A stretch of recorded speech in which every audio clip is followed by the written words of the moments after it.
नमस्कार, capital TV का खास शो राहुल का अग्निपथ देख रहे हैं आप। मैं हूं आपके साथ पूजा।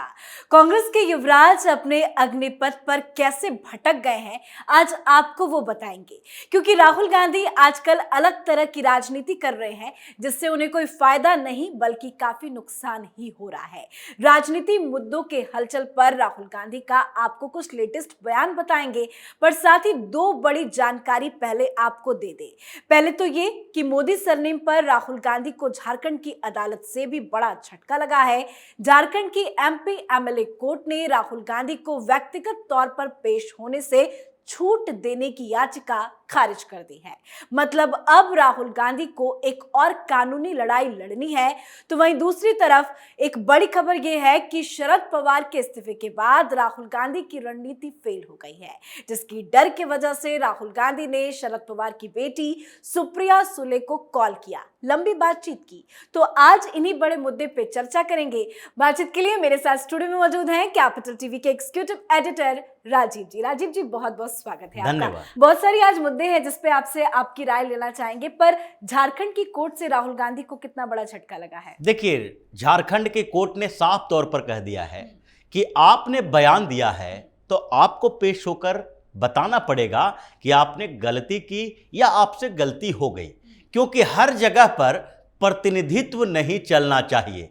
आप कर्नाटक में चुनाव प्रचार कर रहे हैं, तो क्या राहुल गांधी अपने प्रतिनिधि को, अपने पर्सनल सेक्रेटरी को वहां भेजकर अपना भाषण सुनवाएंगे?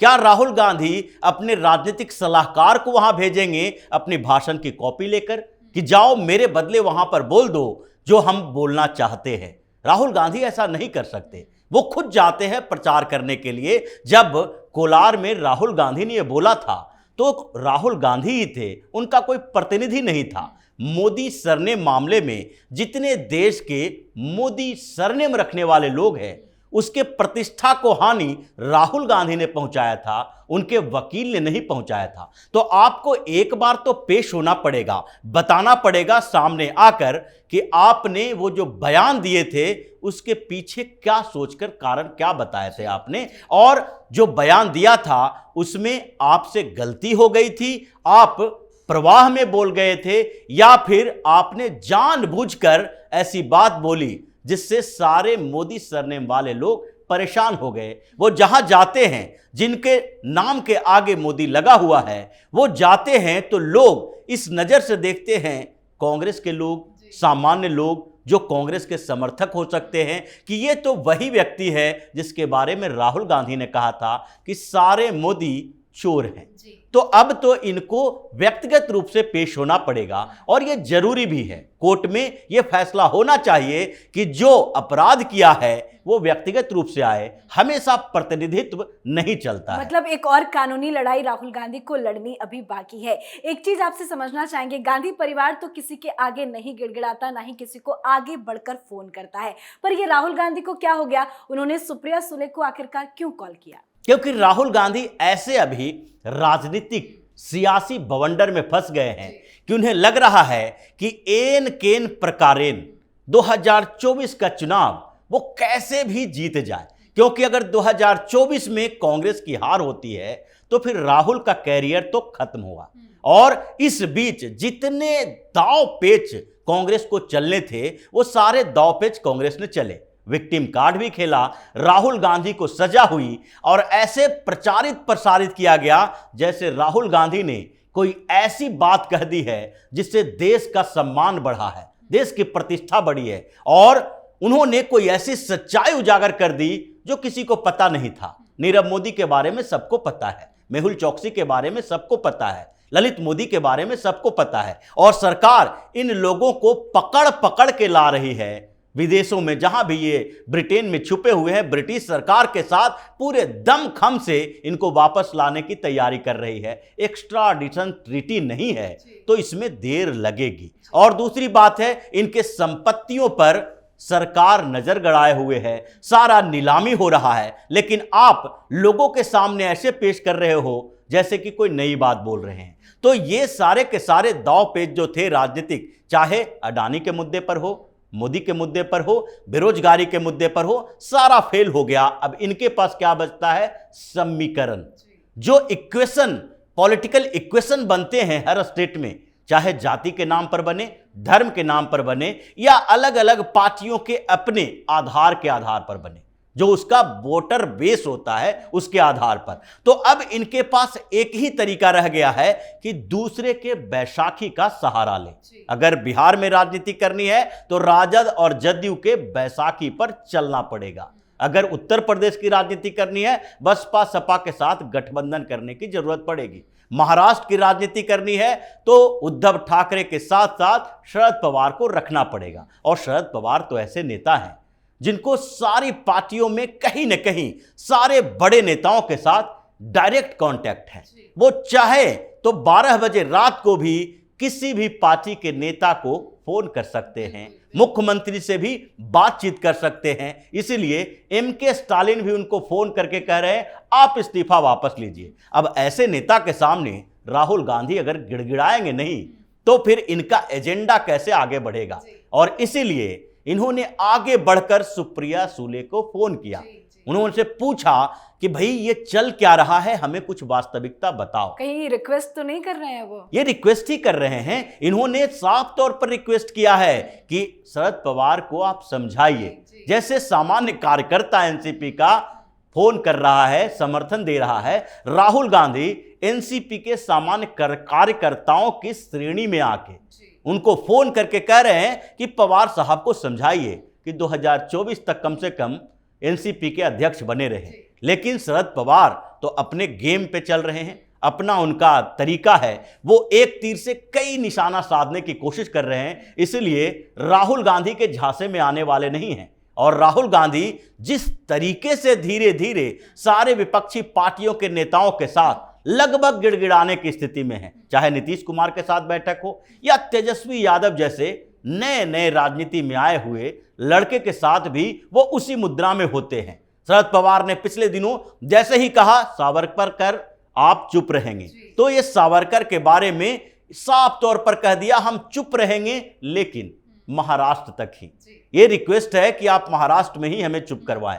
अडानी के मुद्दे पर थोड़ी शांति चाहिए। अब देखिए कर्नाटक में वो धीरे धीरे अडानी के मुद्दे को छोड़कर पीएम मोदी के खिलाफ ही बयानबाजी कर रहे हैं, क्योंकि कर्नाटक के नेताओं ने कह दिया अडानी के मुद्दे पर आप चुप रहो, अडानी पर ज्यादा बोलोगे कर्नाटक में खेल खराब हो जाएगा। लेकिन जो बेवकूफ होता है वो बेवकूफी कर ही देता है। अलग तरह की राजनीति कर रहे हैं। कुछ लेटेस्ट बयान अपने दर्शकों को बताते हैं। दरअसल जंतर मंतर पर पहलवानों के साथ पुलिस की धक्का मुक्की को लेकर राहुल गांधी ने बीजेपी पे हमला किया है। वो ट्वीट आपको दिखा रहे हैं। उन्होंने कहा है कि देश के खिलाड़ियों के साथ ऐसा बर्ताव बहुत ही शर्मनाक है। बेटी बचाओ बस ढोंग है। असल में भाजपा भारत की बेटियों पर अत्याचार करने से कभी पीछे नहीं हटी है। आमतौर पे देखा जाता है राहुल गांधी बहुत ज्यादा लेटेस्ट राजनीतिक मुद्दों पे नहीं कूदते हैं, पर पहलवानों के मुद्दे पर इस तरह का बयान देना क्या मैसेज दे रहा है? देखिए, ये पहलवानों के मुद्दे पर ये जो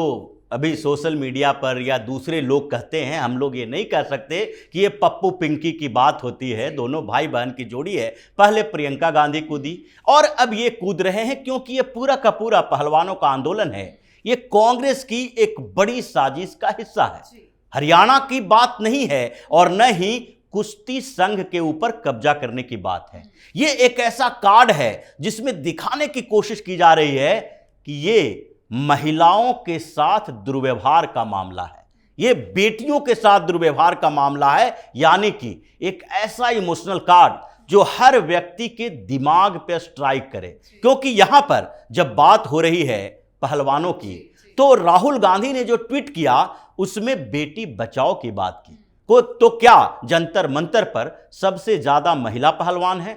महिला पहलवान तो साक्षी मलिक और विनेश फोगट ही दिखती हैं, और तो सारे के सारे अखाड़ों के पुरुष पहलवान हैं जो मेल हैं। और उन लोगों के साथ अगर होता है, पुलिस की अपनी स्थिति है, क्या हो रहा था उसकी जांच पड़ताल कीजिए, उसके बाद कुछ बयान दीजिए। लेकिन ये तो चाहते हैं कि इस मुद्दे को इतना खींचो कि 2024 तक ये महिलाओं का मुद्दा बने, ये जाटों का नहीं, ये पहलवानों का नहीं, स्पोर्ट्स का मुद्दा नहीं। बल्कि महिलाओं का शोषण हो रहा है मोदी सरकार में। अब महिला कार्ड खेलने की कोशिश है। मतलब पहलवानों के अखाड़े को राजनीतिक अखाड़ा बनाने की कोशिश कर रहे हैं राहुल बिल्कुल। गांधी। एक और मामला सामने आया, मणिपुर में हिंसा हुई, तनाव काफी ज्यादा वहां तनावपूर्ण है, उसको लेकर भी राहुल गांधी ने ट्वीट किया है, वो भी बताते हैं। दरअसल मणिपुर में हुई हिंसा को लेकर उन्होंने ट्विटर पर ट्वीट करके लिखा, मणिपुर में तेजी से बिगड़ती कानून और व्यवस्था को लेकर काफी चिंतित हूं। प्रधानमंत्री को शांति और सामान्य स्थिति बहाल करने पर ध्यान देना चाहिए। मैं मणिपुर के लोगों से शांत रहने का